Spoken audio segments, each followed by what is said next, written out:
I would like to thank Lord Dyson and his team for the report. It is welcomed that the BBC accepts Lord Dyson's findings in full. Okay, so get this. What if everything Prince William ever wanted to understand about his mother was tucked away in a forgotten corner of Kensington Palace, just waiting to be found? It's spring 2024 and William's casually overseeing a renovation at the palace, nothing dramatic. But then he steps into a room no one's dared enter for nearly 30 years. I'm talking about Princess Diana's private study, untouched, preserved, like time froze the moment she left it. And the air, full of memories, old perfume, paper, dust, the kind of scent that wraps around your throat and squeezes. William didn't expect anything. He was just there to clear the space. But then, as he's checking her antique mahogany desk, he notices something odd. A faint gap, a click, a soft creak. Behind a hidden panel, a leather-bound diary. Wrapped in silk, the spine worn, the cover marked, DMs 1996. His hands trembling, his heart racing. This wasn't just any journal. This was Diana's, her final year, her truth, and what William found inside. It didn't just break him, it shattered everything. He sits there, holding it. Should he open it? Is it right? But grief, that deep, quiet kind, it doesn't ask permission. So, with hands that had held her as a boy and missed her every day since, William opened it. Her handwriting poured out across the pages, raw, vulnerable, full of midnight pain and unspoken fears. This wasn't the public Diana. This was the mother, the woman, the human being behind the title. She wrote about Charles, not with anger, a choro. I think I loved him more than he could ever return, she wrote in January 1997, but love cannot survive in a palace built on silence. But it wasn't the marriage that hit William the hardest. It was her heartbreak as a mother. She feared for them, her boys. My boys are so young, yet I feel time is against me, she wrote. An institution is shaping them before they can even find their own voices. And the guilt? It spilled from her. I fear I have failed them, not because I didn't love them, but because I wasn't allowed to be their mother in the way I needed to be. Then came the part that stopped him cold.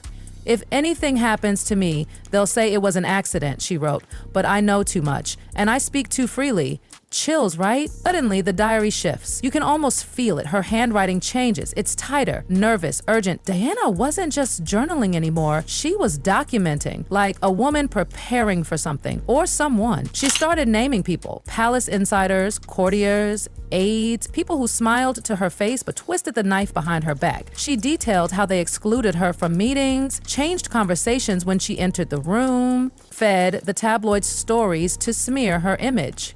I trusted too easily. Some smiles were masks. She wasn't imagining it. She knew exactly what was happening. And she wasn't alone. She mentioned a journalist she trusted, a former security officer, even a solicitor. They were helping her hide evidence. Letters under floorboards, calls from payphones, secret meetings in car parks. They say I'm paranoid, she wrote in June, but I hear the clicks on the phone line. I see the same faces in different cities. Then, just 3 days before her death, if something happens to me, this will explain everything. Tell my boys I tried, that I was not perfect, but I was awake. William couldn't breathe, and then came the entry that tore him apart. I've told Harry the truth. He must carry it until he's ready. Wait, what? William froze. He reread the sentence again and again. What truth? She never fully explained it, but she said Harry had a resilience, a defiance that the monarchy wouldn't be able to mold him. I've told him something William isn't ready to know, and for William, that stung. Was he never ready? Was he just the one meant to follow the rules while Harry held the secrets? He called Harry, and you can imagine the tension. What did Mom tell you? He asked. Silence. Then Harry replied quietly, I always thought she told you too. Heartbreaking. Harry admitted their mother had told him something personal, a family secret. But he had been sworn to secrecy. She said you'd understand when the time came. But the time never came. And now, that space between them, the one that had widened for years, suddenly felt like a chasm. That night, William sat alone. The puzzle pieces were scattered, and the person who could put them together, gone. Now, here's the twist no one, not even William, saw coming. In the middle of all the heartbreak, betrayal, and surveillance, Diana started to write about Charles. Yes, that Charles. And guess what? It wasn't all bitterness. Between entries about pain and silence, Diana wrote about the small, almost invisible moments when Charles tried. A handwritten letter in late 1996, a quiet conversation at a charity gala in early 97, even a bouquet of white lilies, her favorite, showed up at her door. No name, just flowers. I think they were from him, she wrote, but I was too angry to ask. Wait, what? Diana was starting to reflect on the way they both missed chances, how the pain got louder than the love. We built walls too high, she admitted. By the time we tried to climb them, we'd forgotten why they were built at all. Then came the line that made William freeze. Maybe we were both victims of the same machine. Whoa. For decades, William had blamed Charles, distant, cold, trapped in duty, but now, through his mother's words, he saw something else. Charles had been raised to hide emotion, praised for silence, punished for softness, just like her. The father he had spent years resenting, suddenly he felt human, damaged, just like Diana. And William, he saw the trap, the same one waiting for him. Would he become a royal figure polished to perfection but hollow inside? Would he raise his children behind palace walls that don't bend? This wasn't just about history anymore, it was a warning. As William dug deeper, the tone of the diary changed again, and this time, it got dark. Diana stopped writing like a mother or a heartbroken woman. She was writing like an investigator, a strategist, a woman who finally figured out how the palace was destroying her. They're not just leaking, she wrote in March 1997. They're orchestrating. She mapped out everything: who was feeding the press, what stories were planted, which tabloids were always the first to spin lies. She saw the pattern. Disputes behind palace doors. Days later, front page scandal. Coincidence? Not a chance. I cry in the car. They call it hysteria. I play with my sons. They call it manipulation. But the worst part? It wasn't just palace insiders and journalists. She wrote down the names of people she trusted, assistants, stylists, even charity friends, all selling stories. Trading trust for influence. Trust is a currency they all trade, she wrote, and I keep running out. William's heart broke. His mother wasn't just paranoid, she was being hunted. Emotionally, publicly, systematically. And the knife twisted deeper when he realized the same thing was still happening to him, to Catherine, to Harry and Meghan. Photos taken mid-blink spun into rumors. Fake sources quoting close insiders. Take subjects and divide, conquer, distract. It wasn't new. It was just the same old machine still running, and finally he could see it. Just when William thought he'd reached the end, he noticed something odd in the diary's back cover. The leather was thicker, a little uneven. He pried it open gently, and tucked inside was a folded letter, faded, yellowed, unfinished. To my sons, no date, no signature, just Diana's voice, soft and real, like she was whispering from the past. If you're reading this, then I didn't get to say all I wanted to, she began. I'm sorry. Sorry for the weight they'd carry. Sorry for the questions she never answered. I made choices to survive, she wrote.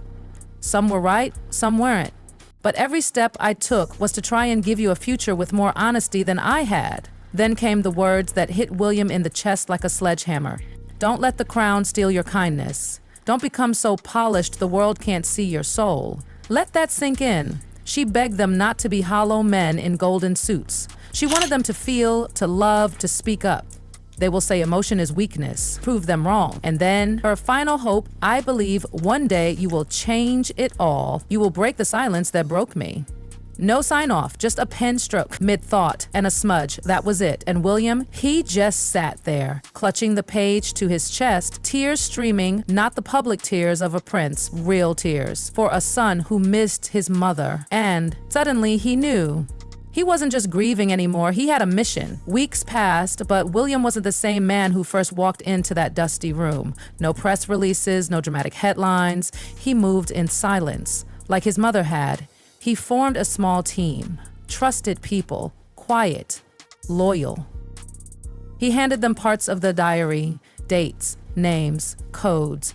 One by one, palace insiders who had clung to power for decades began to vanish, retired, reassigned, quiet exits, no fuss, but make no mistake, William was cleaning house. And in the middle of it all, Harry. They hadn't spoken properly in months, but William called him. He read him Diana's final letter. He apologized, and for the first time in years, the two brothers didn't talk like royals. They talked like sons, raw, hurt, honest. They agreed on one thing: their mother's legacy wouldn't be some tragic monument. It would be a blueprint for change. William shifted. You could see it, feel it. Royal events became less stiff, more personal. Cameras weren't shields, they were bridges. Interviews weren't rehearsed, they were real. The monarchy, long, cold, and distant, had a flicker of warmth because she was finally being heard. And in his private study, William placed a single item in a glass case: Diana's diary. Not for the world, for him. "You did not die in vain," he whispered. "You showed me the cracks. Now I'll mend them." That girl who once danced barefoot in palace hallways, who cried alone behind thick stone walls, who wrote by candlelight when no one would listen, she wasn't forgotten. Her voice, once ignored, had become the guiding light. Her unfinished mission now had a soldier. William wasn't just the heir anymore. He was the answer to the question Diana kept asking: will my sons survive the crown? And today, they're not just surviving, they're changing it. She once said, "Only do what your heart tells you." And in the end, it was her heart, scribbled into pages, hidden in silence, that changed everything. Diana's story was never just glamour and tragedy. It was truth, it was love, it was the rage of a mother who refused to disappear. And now, her sons, even in their own ways, are letting that truth shine. This isn't just royal gossip, it's human. Because healing doesn't start with power, it starts where silence ends. So if her story moved you, share it. Let her voice echo. She wasn't just the people's princess, she was the people's truth. And now, finally, her light isn't gone. It's just been waiting to be seen.